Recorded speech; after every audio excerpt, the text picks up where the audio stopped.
ರಹೀಂ ಖಾನ್ ಅವರು ತಮ್ಮ ಒಂದು ಲಿಂಗ ಹಸ್ತದಿಂದ ಜ್ಯೋತಿಯನ್ನ ಬೆಳಗಿಸುವುದರ ಮೂಲಕ ಅರಿವಿನ ತಿಳಿವಿನ ಜ್ಞಾನದ ಜ್ಯೋತಿಯನ್ನ ಹೊತ್ತಿಸಿ ಈ ಒಂದು ಕಾರ್ಯಕ್ರಮವನ್ನ ಉದ್ಘಾಟಿಸಿದ್ದಾರೆ.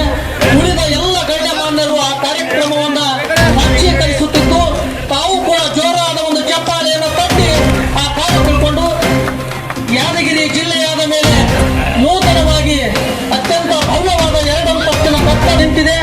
ಇವತ್ತು ಬಹಳ ಅಗತ್ಯ ಇತ್ತು ಯಾದಗಿರಿಯ ಮಹಾಜನತೆಗೆ. ಆ ಮಹಾಜನತೆಯ ಅಗತ್ಯ ಪೂರ್ಣಗೊಂಡು ಇವತ್ತು ಜನಾರ್ಪಣೆಗೊಂಡಿದೆ. ಯಾದಗಿರಿಯ ಹೃದಯ ಭಾಗದಲ್ಲಿ, ನಗರದ ಹೃದಯ ಭಾಗದಲ್ಲಿ ಸುಂದರವಾದ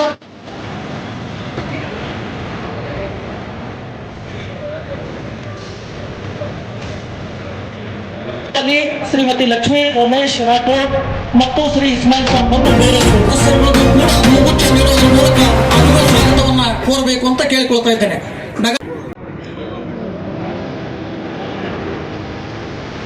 ಇದೀಗ ತಾನೇ ತಮ್ಮೆಲ್ಲರನ್ನು ಸ್ವಾಗತಿಸಿದ ಶ್ರೀ ರವೀಶ್ ಓರ್ಡಿಯ ಗುಂಡಳ್ಳಿ ಅವರು ಸತ್ಕರಿಸಬೇಕು ಕಾರ್ಯಕ್ರಮವಾಗಿ.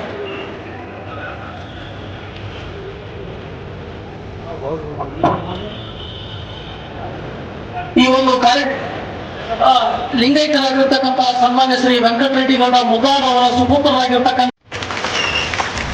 ಸುಪುತ್ರರಾಗಿರ್ತಕ್ಕಂಥ ಸನ್ಮಾನ್ಯ ಶ್ರೀ ಮಹೇಶ್ ಗೌಡ ಮುದ್ದಾರ್ ಅವರಿಗೆ ವಿಶೇಷವಾದ ಸತ್ಕಾರವನ್ನು ನೆರವೇರಿಸಲಾಗ್ತಾ ಇದೆ.